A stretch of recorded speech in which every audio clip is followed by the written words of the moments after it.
Hey guys, Alex from BoardGameCo over here, and today I'm doing a bit of a review on Monumental. I'm going to do a quick overview of the game. Fortunately, this is actually a surprisingly simple game considering the beast of a game it looks like. So I'm going to do a quick overview of how to play, very brief. For those eagle-eyed amongst you, you may notice that this is not actually a legitimate setup.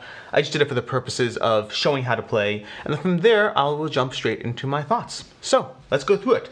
So, at its core, Monumental is effectively a deck-building 4X game. Now, what that means, practically speaking, is that you are deck-building and you are exploring and doing all the 4Xs. Now, it is a very abstracted, lighter 4X game. If you love the depth and complexity and, civilization building and amassing or whatever that comes along with 4X, this is not the game for you. This is a more abstracted 4X combined with a very large, very heavily focused deck building with a twist. So let's cover how to play, quick overview, and we'll go from there. So basically, you're going to keep playing this game until this deck of cards over here runs out. This represents the 3 ages of the game, potentially more if you're playing with the Antiquities age, but it represents the main cards that we've played through, and you will simply go through that deck. On your turn is going to come down to, you're going to take your deck that you've shuffled, like most deck builders. You're going to play 9 cards, and ideally you do this at the end of your last turn, so that you can, and by the way, for those, I will just note, you're actually supposed to specifically display these left to right like so. So we're going to play these cards, and then we're going to generate specific symbols. Now, if you look at these cards, each of these cards has specific symbols. I will show you the top 3 cards in this row. There are 3 main symbols in the game. Let me see if I can get them there. There's the Wark symbol, which is used to produce buildings, the Warfare for military, and then Science, which is used for various type of the blue tech cards, as you can see over here. So these are my row, and I will choose 1 row and 1 column to activate. So in my case, I'm going to go ahead, and I think I'm going to activate this row and this column. So I'm going to tap those, which will generate 1, 2 work resources, 1, 2 military resource, and 1 science resource. Ultimately, that's the whole game right there. Now, the next step is what you do with those resources. You're going to take those resources and apply them to different things. So, for example, I can buy the scribe's house over here for 3 work resources. And then when this goes into my deck, it'll give me the ability to archive a card, as well as the fact that it'll give me 2 science resources. And you can buy from this row over here, as well as there's 3 basic buildings that are always available you can buy. So ultimately, it's deck building. You're going to play out these cards. When you're done with the round, you're going to take these cards and put them into your discard pile, specifically the ones you tapped, and you're going to put out more cards to replace those cards. This is a knowledge card. Knowledge cards get covered up by other cards, so you get a double hit effectively. And we're going to go through there, and that's it. That is the game. It's really just deck building and spending resources to do things. So what can you spend resources on? You can spend resources on regular cards like I already showed you, that's Scribe's House. You can spend work resources on wonders, where you will buy the first stage of a wonder, and then later you will advance it on another turn, or even the same turn if you have enough resources, and that will give you both a physical wonder as well as the wonder card that can go into your library and give you abilities. You can buy knowledge cards for science. The benefit of knowledge cards is other cards go on top of them. So you not only get the benefit of gain 1 basic resource, you get another card on top of it. You get a 2-for-1 activation. And additionally, you can use military to navigate across the board. So for example, because this has a strength of 1 over here, you can't see my finger there, but because, let's show you over here, this tile over here has a strength of 1, and the token on it is a strength of 1, so all I need is 2 military might to move across that board into that area. So I will take my military, move across the board, I will uncover the tile, and I will take one of the bonuses shown on the board. That is basically the core of the game drilled into a nutshell. Of course there's nuance, of course there's details. There's also miniatures expansions you can play with, both larger expansions in terms of the 5 to 6 player expansion, or I don't think it's a 5 to 6, the additional races expansion, as well as the fact that there's heroes and monsters you can play with. You can see heroes and monsters over here. But ultimately, it's deck building combined with a civ exploration aspect. Combat in this game is very abstracted. I want to be very clear with that. There is no destroying enemy troops. Enemy troops effectively just reset to their home base, at which point they can navigate back out again. So combat has a very push and pull aspect as opposed to an actual, oh my gosh, I spent so much time building up that army and you wiped it out. The cards are obviously more interesting than the basic starter cards I showed. If you've played any deck building ever, you understand that the basic cards are very boring, dumb, not dumb, they're very boring, very simple, very generate a few resources. The more cards you acquire, the more cards that will come out in this age deck as you go through the 3 ages, they will give you more opportunities to do things with those cards, more opportunities to feel clever, to combine different tactics, to weed your deck, or to build a bunch of wonders. Now at the end of the game, you're going to score on 4 counts. The first thing is how many wonders you have, okay? You're going to score for each wonder you have. You're also going to score for whoever has the most majority in wonders. Then you're going to score for each territory on the board that you now control, as well as that you'll score for the majority of territories. Thirdly, you will score for how many knowledge cards you have and whoever has the majority of knowledge. And finally, culture cards, which I forgot to explain. You'll score for whoever has for each culture card plus the majority of culture cards you get. Now, culture comes from this feather icon over here, and as you acquire culture, you'll acquire culture tokens that stay round to round, which is important because most resources that you generate in this game do not stay round to round. Culture will. And you'll spend those culture on picking one of your 5 cultural policies. Each of the races in this game does have a somewhat unique deck and completely unique cultural policies. So there's some overlap in the actual deck, but the cultural policies are completely unique. And so from there, you're going to pick one of them. You're going to get a one-time benefit as well as a general benefit. The next time you buy a culture card, it will cost 2 culture. And again, you'll activate the one-time benefit as well as the one-time benefit of every culture you've built, and then you'll get a different benefit.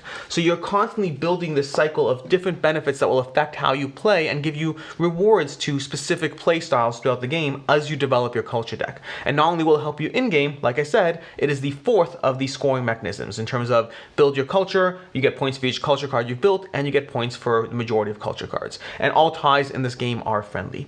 That's basically the game. Deck building, try to accomplish those 4 metrics, rinse, repeat, and do that until the game is over. And from there, let's come to my thoughts. So, what do I think? Now I'm going to start with the bad, and from there I'm going to go to the good. From the bad, we have a few complaints. Now the first one is not a complaint for me, but it's definitely something you should be aware of for yourself, for your own collection. This is a freaking table hog. I mean, it is absolutely a table hog. Right now, what you see over here on this table, and this is a big table, is the main player board combined with one person's cards. I mean, we play this multiple times as a 3-player game. I have not played it with 4. I will not. I'll come back to it in a second. But as a 3-player game, this is an absolute table hog. 2 players is probably better, but it's definitely something to be very aware of, especially for your table, whatever that looks like. It's a beast. I mean, I don't have a way around it. And then they have these playmats that make it even worse. I mean, I can't imagine playing with the playmats. I didn't get them, fortunately, but they further space out the cards, and it just makes it worse, in my opinion, in terms of the table space. From there, and again, not a complaint from me, just something to be aware of in general. Secondly is the downtime. Now, this is something you've heard about by now. By the time you're watching this review, if you've heard of this game, you've probably heard about the downtime. And it's a legitimate complaint. It is a very real problem in this game where the sequence of the first few turns are not nearly as bad, but as you build up more and more, and as you do more on your turn, the actual downtime involved in what you do on your turn is fairly significant, much more than is, I guess, rewarding, and the interplay on someone else's turn is just kind of boring. I would never play this with 4 in its current state, and with 3, I'm happy to play it because I do like that additional interaction, I do like that additional player at the table, and with 2 is also a very sweet spot in terms of just less downtime, and the interactivity is not essential. This is not a hugely interactive game. The extra player, the 3rd player is good, but does not amazing, still good with 2, but I think 3 is the sweet spot, at least for me. But again, 4 is completely out, and even with 3, this takes a game that should be about an hour less than it is and makes it an hour more than it is, which I guess is the end of that sentence. But realistically, this is a game I'd be happy to play in 90 to 120 minutes, but it was longer than that. And I don't know how I feel about that as of right now. Now, if you've already watched my Kickstarter video on this, then you know they are addressing that. One of the 2 things that they are, well, I don't know how many things, one of the things they are doing in the expansions, and one of the things they're revising, is a simultaneous play mode. I am very intrigued to see that play out. I do not think it's a bad thing. I am a little concerned it will make other players' turns, like for instance, I know 7 Wonders I like simultaneous play. I know when I played Steampunk Rally, I didn't. I felt like I was just doing my own thing, and they were doing their own thing, and I had no clue what you were doing, and it just felt like we're just doing our stuff and doing it all at the same time. I'd almost rather play a solo game in that context. That being said, in this game, I think it will be an improvement. Time will tell. But for me, I am very much looking forward to the simultaneous play mode. It will hopefully take a game that I do enjoy, but make it more palatable in terms of what it's measuring up against. So that's the downtime. The downtime is definitely a big deal. yeah, take it seriously. It's a factor. Next on there, and this one is a little trickier, and I'm hoping that the quests that they talked about, that aspect of personal quests that they're going to be adding, I don't know what they're doing yet with that, but I hope it will in some way address this. I really felt the combat in this game was great in the beginning, great in the end, and terrible the whole mid-game. Now what I mean by that is starting off in the beginning of the game, I mean, look at this board over here. So we have this board over here that we're playing with, and early on in the game, you're trying to take over these tiles and get the rewards, which makes combat very rewarding. It's very beneficial to engage in combat in the beginning of the game, specifically just to get those rewards. You know, you'll get a coin, or you can't see this over here, get a coin or move an explorer tile. So it's very helpful in the beginning of the game. Late game, it's very helpful because you're going for those points. You're trying to control as many territories as possible because it's one of the 4 ways you score. But mid game, it just feels like this kind of pointless back and forth. I can sit there and try to spend my combat on my turn to do something that will just be taken away later, or I can actually try something else. And you could argue, but then other people will just push into your territory. Not really. Because of the nature of the game, because of the nature of the characters, there is a finite amount of distance other players can push. Something I didn't talk about when I talked about the how to play, but you have a limited number of characters and you can never really abandon a spot on the board. So it effectively means that people are operating on this rubber band that stretches further and further and further, but can only go so far. You can't actually sit there, you won't actually be worried about having all your progress pushed back on, rather the edges of your progress will be pushed back on. And so it makes mid-game, it makes the combat in the mid game just feel like a complete waste of time, to the point that I have found it is far more beneficial to not really pursue a combat strategy, because the other strategies are good beginning, middle, and end. Combat in this game is good beginning and end, but middle, it just stagnates. It just sits there, and it's worth cleaning your deck and getting rid of all those combat cards so that you can actually have a strong mid game. And this is more of a problem the longer the game is. If you add I can't remember the name of it. There's a third age. I don't remember this. The 4th age. There's a 4th age, but if you add that extra age to the game, that further makes the problem worse, because again, it makes the mid game longer and that aspect of exploration and pushing and combat more troublesome in the middle game. Additionally, another problem I had with the combat is it didn't feel as punishing as I would like it. Now, I don't like punishing combat. I like games that make you feel like you're always in it, and even if you lose, it doesn't sucker punch you so that you don't want to continue playing. I do like it when combat is tight. I do like it when combat is punishing but not so punishing. In this game though, no one dies. Yes, you do lose a little bit because of the nature of the defenses and how things work in this game in terms of the territory defense, any tower defense, your leader defense, any of those aspects to the game. Those will make it so that going back and forth does have a slow increase to what you have to do to go back and forth, which could make it better to a certain extent. But ultimately, it just feels like, oh, I got pushed. Okay, next, I got pushed. Next, I got pushed. It doesn't feel nearly as punishing as I would like it to be. There's no stakes in it. There's nothing to really lose. So combat in this game is something that I unfortunately did not feel was as well done as I would have liked it. And lastly, in terms of, this is kind of a pro and a con when you think about it, but these miniatures, I mean, these miniatures are absolutely gorgeous. They're some of the best miniatures I've seen in any game. I think that's true. I'm trying to think through. I mean, they definitely hold up there with Command minis. Yeah, for me on a personal level, these are some of the best minis I have seen in any game. And they feel completely wasted in this game. I mean, this game is a game where the map is semi-abstracted. Sure, the minis matter. Sure, the board presence matters. But I mean, it's complete overkill. I wish this had been a better combat system to make the minis feel like they earned their place more. And the minis in the new Kickstarter look amazing too. I mean, ultimately, the production values are off the chart, and it just feels overdone for what's going on in the board. The rest of the game, fine. The board just feels overdone for what you get out of it. Still like it, but a little overdone. So from there, let's go to the pros, and also whether I'm keeping it. So, pros. The deck building is fun.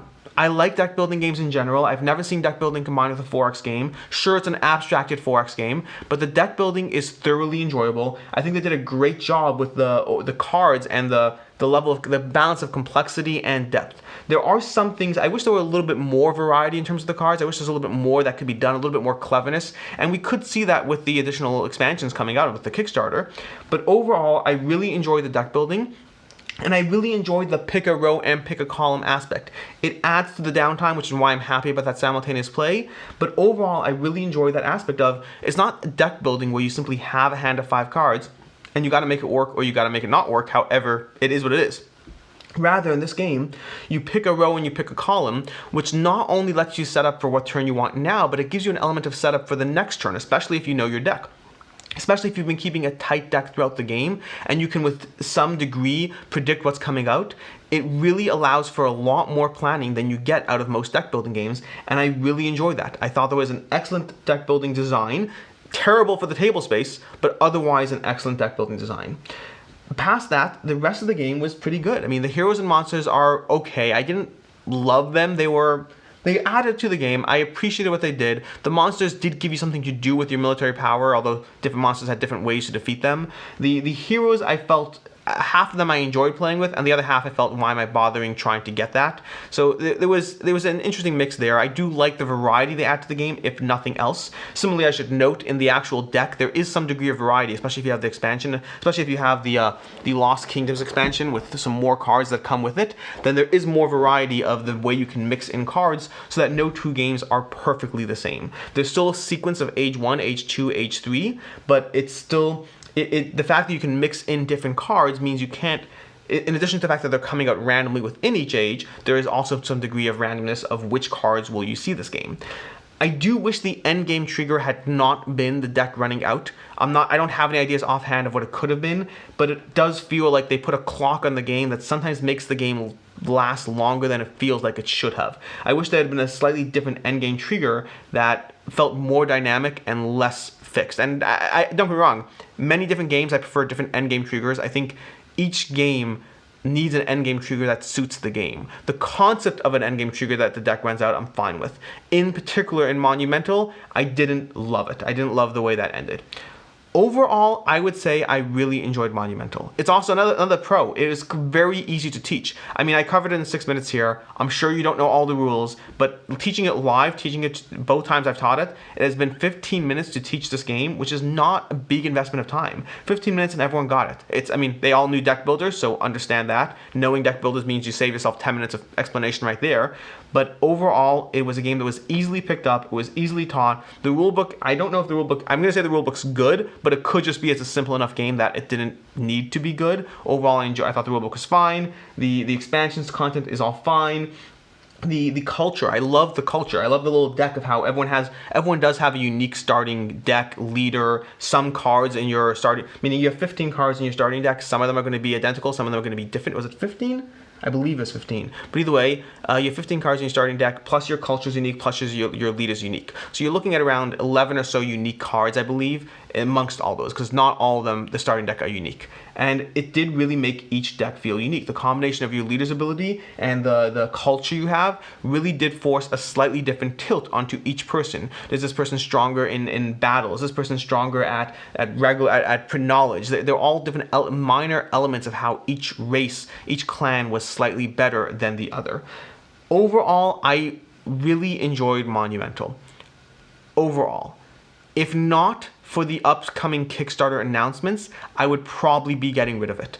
As enjoyable as it is, currently in its current form, it is too long for the return it gives me. When I play a 3-hour long game, I want a 3-hour long delivery. I want a 3-hour long experience. I want something that makes me feel it's worth it. When I play Food Chain Magnet, which I mention as a comparison all the time because it's a high bar, but when I play Food Chain Magnet, it takes 3 hours plus, it is worth every second of it. This game, for me, has been a 3-hour game that feels like it gives me the return and the delivery of a 90-minute game. The introduction of simultaneous play is what I'm really looking forward to in terms of deciding whether for me this is a game that stays or not. I will continue to play it between here and then. I have enjoyed it. It is fine. But in terms of that aspect of my collection where I'm always looking for the best game, I'm always looking to up the bar, I'm always trying to make sure I have enough time and shelf space and whatever, and I'm trying to look for excuses to get rid of games, there are so many excuses to get rid of this right now in its current form. Does not mean it's a bad game. Overall, I enjoy it, but there are definitely excuses. The simultaneous play is going to hopefully help with that, and I don't know what they're going to do in terms of combat. I know I've seen other complaints about the combat. I don't know if they're the same or different exactly as mine, but I've seen that stagnant mid-game aspect. I don't know how many things they are doing about the combat. I don't know if the quests will actually fix the combat. If the combat was the only problem I had with this game, I may or may not keep it. It depends how bad the game, it depends how fast the simultaneous play adds to the game. For right now, this is a game that is staying in my collection. I am backing the new Kickstarter because if you watch that video, you know that it'll hold its value. But past that, we'll have to see.